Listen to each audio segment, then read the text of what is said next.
నువ్వు చదువుకోవడానికి నేనొప్పుకుంటున్నాను.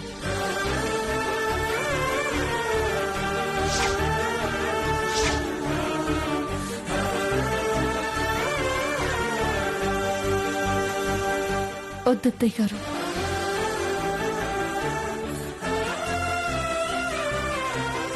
మీ మనసు కష్టపెట్టి నేను చదువుకోవడం కరెక్ట్ కాదు.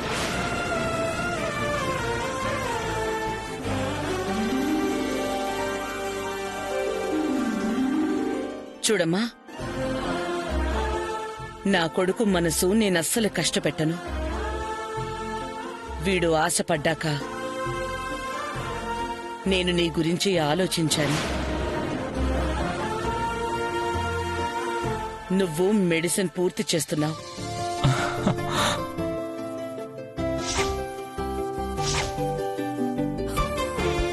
అమ్మా, థ్యాంక్ యూ సో మచ్ అమ్మా, thank you so much.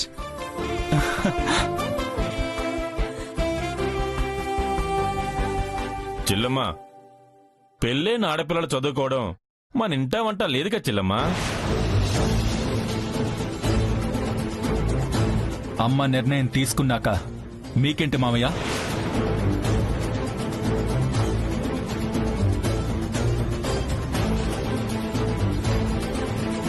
Thanks అత్తయ్య గారు. నువ్వు చదువుకోవడానికి నాకు ఏ అభ్యంతరమూ లేదు. కానీ నా 3 కండిషన్స్ కి నువ్వు ఒప్పుకుంటేనే నువ్వు కాలేజ్కి వెళ్ళు.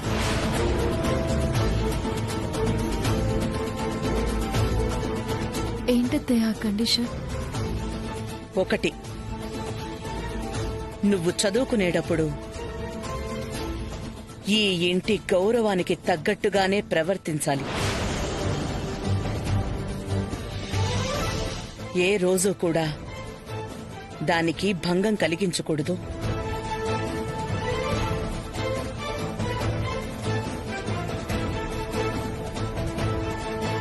2, నువ్వింట్లో ఉన్నప్పుడు నా కొడుకుకి ఎలాగైతే ఏ లోటు లేకుండా ఎలా చూసుకున్నావో అలాగే చదువుకునేటప్పుడు కూడా చిన్నపాటి నిర్లక్ష్యం ప్రదర్శించకుండా నువ్వు అంతే జాగ్రత్తగా చూసుకోవాలి.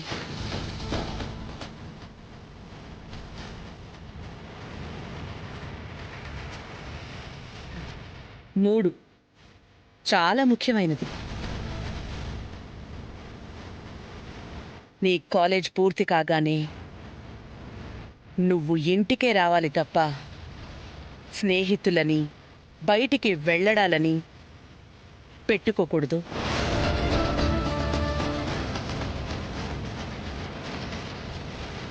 అమ్మా, నేనే రాధికని కాలేజ్కి తీసుకువెళ్ళి నేనే ఇంటికి తీసుకొస్తాను. నువ్వు అనుకున్నట్టే రాధిక ఉంటుందమ్మా.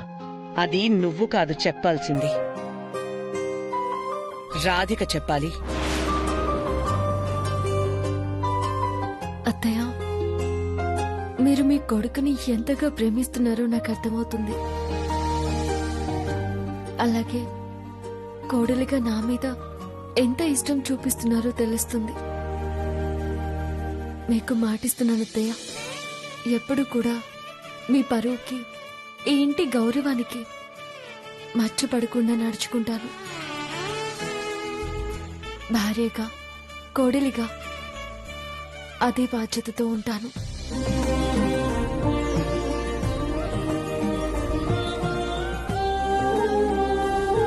సరే,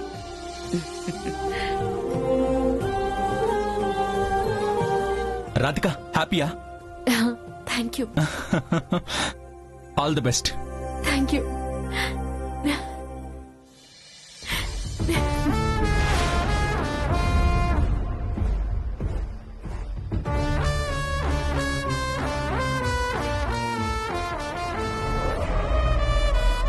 ఇదేంటమ్మా కథ ఇలా అడ్డం తిరిగింది? అది చదువుకుంటానంటే మీ అత్తయ్య చదువుకోమంటుంది. అంత మాత్రాన మనం చూస్తూ కూర్చుంటామా ఏంటే?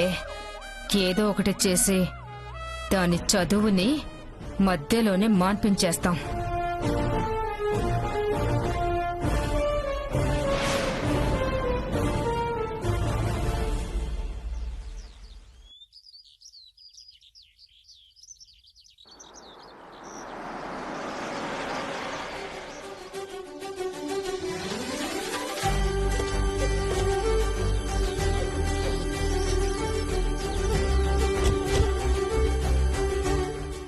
కైలాష్ గారు ఇంత సడన్ గా నన్ను మా పుట్టింటికి ఎందుకు తీసుకొచ్చారు? ప్రత్యేకించి వేరే కారణమేం లేదు రాధిక. డే అండ్ నైట్ కష్టపడి ఎగ్జామ్ కోసం చదివి నువ్వు బాగా అలసిపోయావు. మీ అమ్మా నాన్నల దగ్గర కొంచెం టైం స్పెండ్ చేస్తే నీకు రిలాక్సింగ్ గా ఉంటుంది కదా. ఇన్ఫాక్ట్ ఈ పరిస్థితుల్లో నువ్వెంత ఎక్కువ సమయం మీ నాన్నగారితో గడిపితే ఆయన అంత సంతోషంగా ఉంటారు. అందుకే తీసుకొచ్చాను. సాయంత్రం ఆఫీస్ నుంచి వచ్చేటప్పుడు నేను నిన్ను పికప్ చేసుకుంటాను. ఇక్కడి దాకా వచ్చి లోపలికి రాకుండా వెళ్తారా? నాన్నగారు బాధపడతారేమో. సాయంత్రం ఎలాగో వస్తాను కదా, నాన్నగారితో చెప్పు. Okay, bye.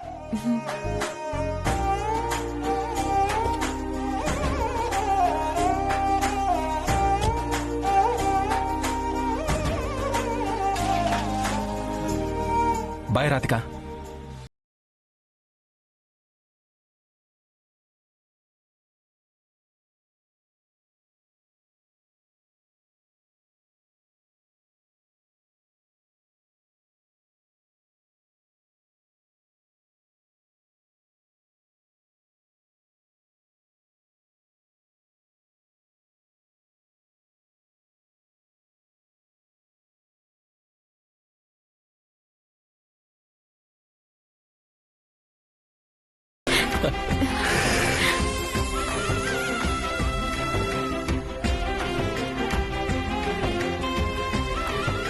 నీకు నిండు నూరేళ్లు తల్లి. ఇప్పుడే నీ గురించి ఇలా అనుకుంటున్నావు, నువ్వు వచ్చేసావు. అక్క జాపన్ రాలేదా? నన్ను ఇక్కడ డ్రాప్ చేసి ఆఫీస్కి వెళ్లారు. అదేంటమ్మా, లోపలికి వచ్చి వెళ్తే బాగుండేది కదా. నాన్న సాయంత్రం వస్తానన్నారు. మీరెలా ఉన్నారు? మీ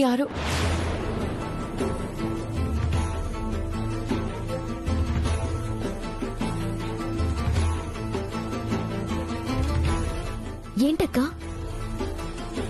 ఏదో అనబోయి నన్ను చూసి ఆగావేంటి? ఏంటది? అదేం లేదు ప్రియా. నాన్న మీ ఆశయం నెరవేరబోతోంది. ఏం చెప్తున్నావు అమ్మా? అవును నాన్న, నేను మళ్ళీ కాలేజ్కి వెళ్తున్నాను.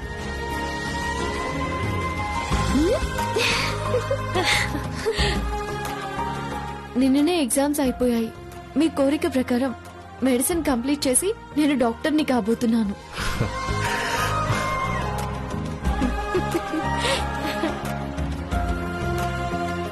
ఎంత శుభవార్త చెప్పావు తల్లి. మొత్తానికి నీ చదువుకి జహాపని నొప్పించావన్నమాట. నేను ఒప్పించడం కాదు, నాన్న ఆశయం నెరవేరాలని కైలాష్ గారే ఈ నిర్ణయం తీసుకున్నారు.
అమర్, అమర్,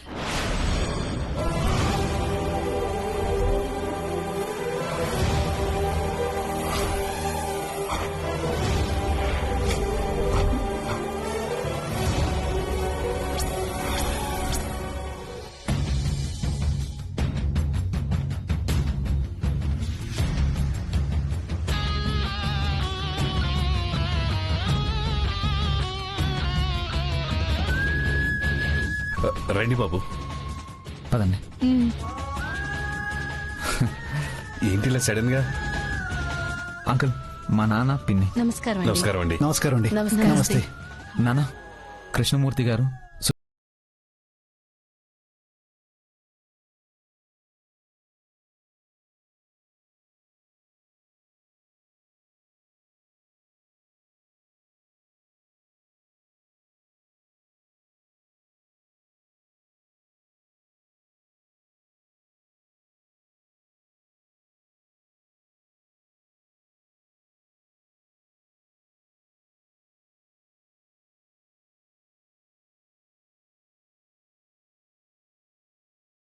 మాట చెప్పి తీసుకొచ్చాను.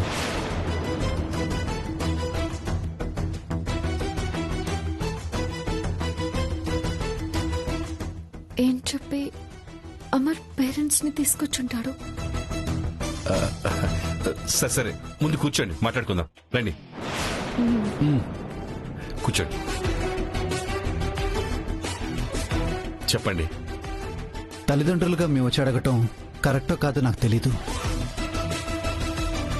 మా అబ్బాయి అమర్ మీ చిన్నమ్మాయి ప్రియని పెళ్లి చేసుకోవాలనుకుంటున్నాడు.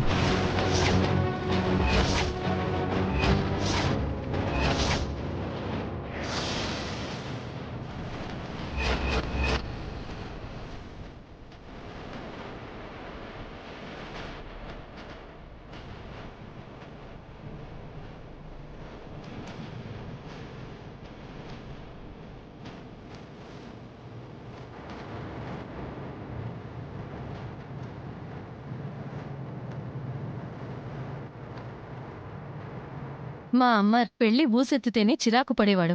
అలాంటిది తనకు తానుగా ప్రియాని పెళ్లి చేసుకుంటానన్నాడు. అందుకే వెంటనే సంబంధం మాట్లాడదామని వచ్చేసాం.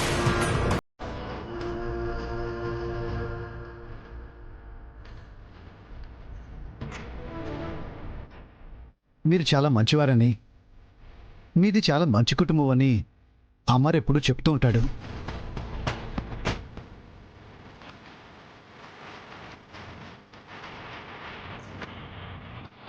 మీ పెంపకంలో పెరిగిన పిల్ల మా ఇంటి కోడలైతే మాకు చాలా సంతోషంగా ఉంటుంది. మీరేమంటారు?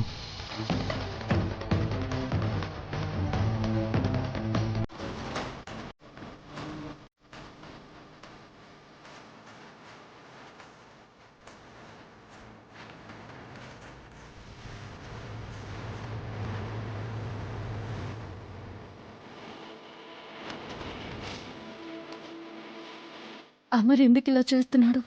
ప్రియని పెళ్లి చేసుకోవడం ఏంటి? నా మీద కక్ష సాధించడానికి ఇలాంటి పని చేస్తున్నాడా? మీకు మనస్ఫూర్తిగా ఇష్టమైతేనే ఈ పెళ్లి చేద్దామండి.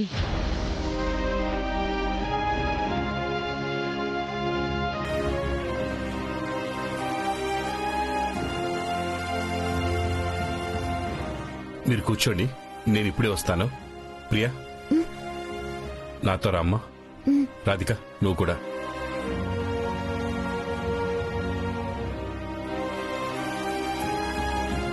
మీరు మాట్లాడుతూ ఉండండి, నేను కాఫీ తీసుకొస్తాను.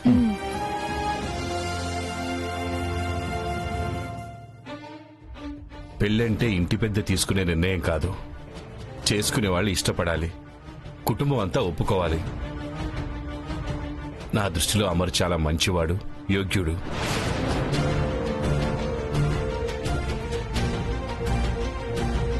తను మన ఇంటికి అల్లుడైతే నీతో పాటు మమ్మల్ని కూడా అభిమానంగా చూసుకుంటాడు.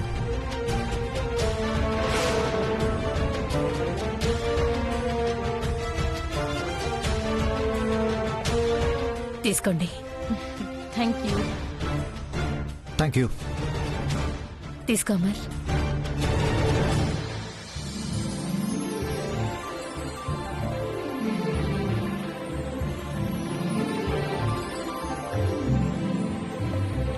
నేను ఇప్పుడే వస్తాను.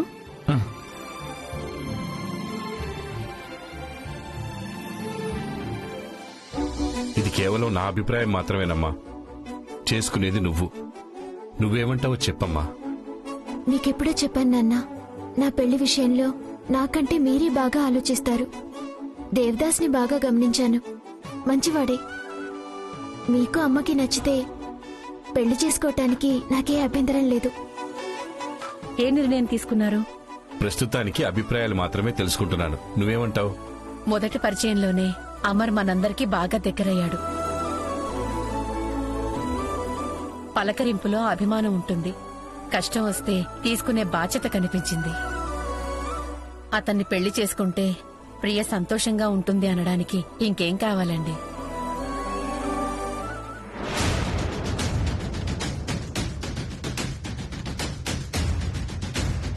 అమ్మ రాధిక, అమర్ విషయంలో మా అభిప్రాయాలు చెప్పాం. నువ్వేమంటావు? మాట్లాడవేంటమ్మా? నాకెందుకో అమర్ని ప్రియకిచ్చి పెళ్లి చేయడం కరెక్ట్ కాదనిపిస్తుంది నాన్న.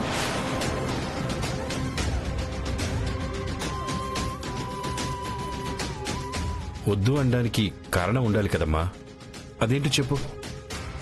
నాన్న, తను ఎవరో అమ్మాయిని లవ్ చేశాడు. ఆ ప్రేమ ఫెయిల్ అయింది.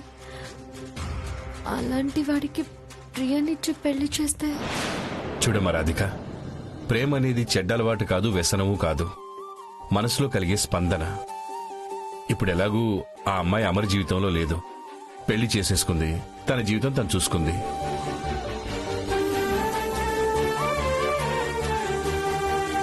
ప్రేమ విలువ తెలిసినవాడు భార్యని బాగా చూసుకోగలడు.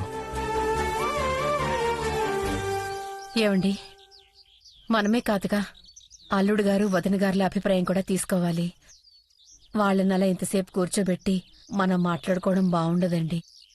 ఆలోచించుకొని చెప్తామని చెప్పండి. అలాగే, పదండి.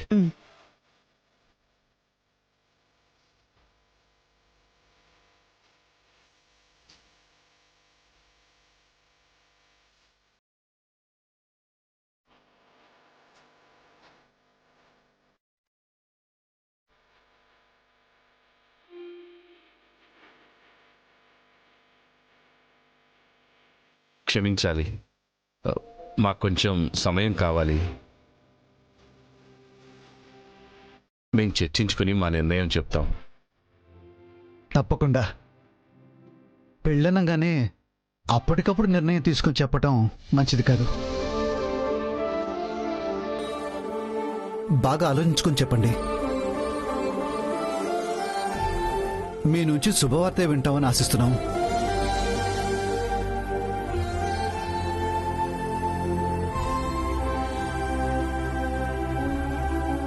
నమస్కారం అండి.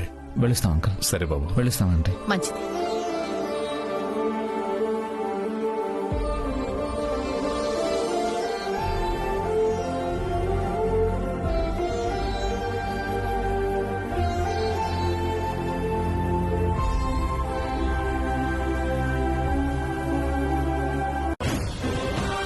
అక్క అక్క ఏంటక్క?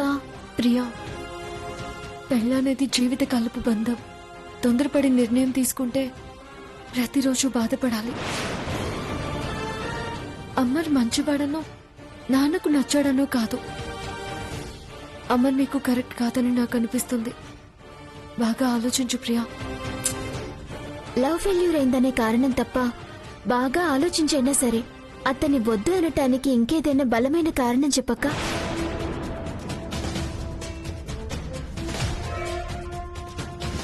చూసావా అక్క, నీకేం తట్టడం లేదు. ఎందుకంటే తన పరిచయంలో మనకి ఎలాంటి లోపం కనిపించలేదు.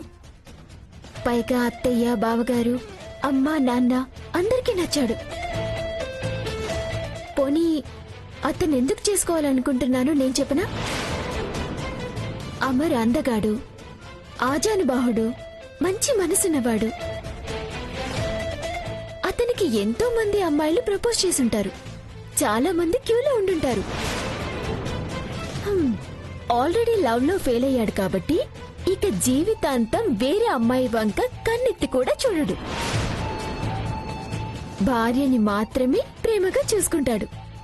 వేరే ఏమైనా ఉంటే నేను సెట్ చేసుకుంటాను. అది కాదు ప్రియా. చూడక్క, అమర్ని వద్దని నువ్వెందుకింత పట్టుపడుతున్నావో నాకైతే తెలియడం లేదు.